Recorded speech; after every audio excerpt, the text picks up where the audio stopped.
toutes. Mon changement de coupe de cheveux est l'occasion pour moi de vous faire une vidéo sur les closures et les leave-out.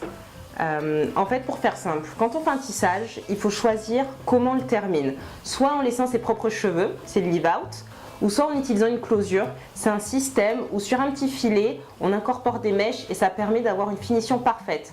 Donc en fait, moi je vous livre juste mon avis, ce que j'utilise le plus au quotidien, mais en fait vraiment sur ces deux méthodes, il y a avantages et inconvénients pour les deux. Et globalement, c'est vrai que quand on regarde la plupart des célébrités, ou même de beaucoup d'influenceuses, youtubeuses, de plus en plus utilisent des closures. Ça permet vraiment d'avoir un rendu parfait, impeccable. Ça ferme complètement votre tissage.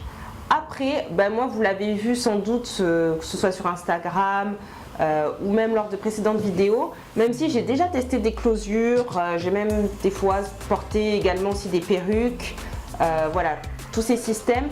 Je préfère en fait le leave-out, laisser mes propres cheveux devant.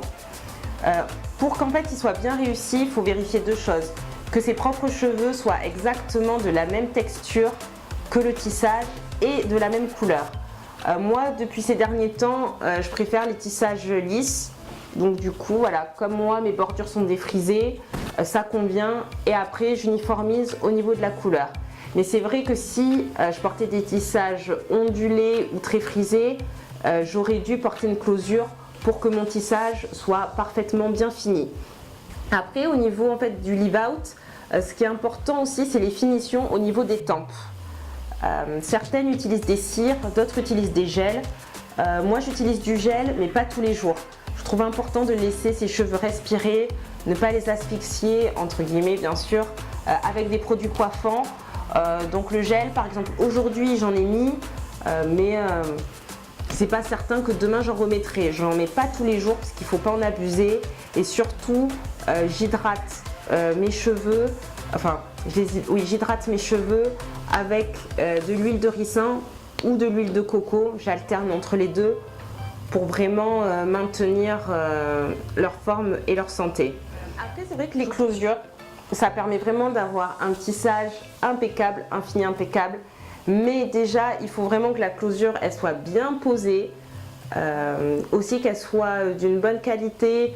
Le filet, il faut réussir à ce qu'il soit de la même couleur que votre cuir chevelu. Il y en a certaines qui crayonnent dessus ou qui utilisent de l'anti-cerne pour vraiment imiter et fondre avec sa raie naturelle. Voilà, enfin je trouve que ça demande quand même beaucoup de... Comme on dit, le diable se cache dans les détails. Et une bonne closure, il faut vraiment veiller aux détails. Notamment, voilà, comme il y a différents systèmes, je ne vais pas rentrer dans le détail, il y a des systèmes où on a vraiment toute la closure qui fait vraiment toute la bordure avec les petits cheveux qui vont avec. Il y en a d'autres où il n'y a pas ce système, où c'est une closure simple. Donc il faut trouver la bonne closure par rapport à sa tête. Et je trouve honnêtement que c'est pas hyper évident. Donc moi je l'ai choisi entre guillemets pour moi la facilité. Avec le leave-out, je trouve pour moi que c'est plus simple en termes d'entretien.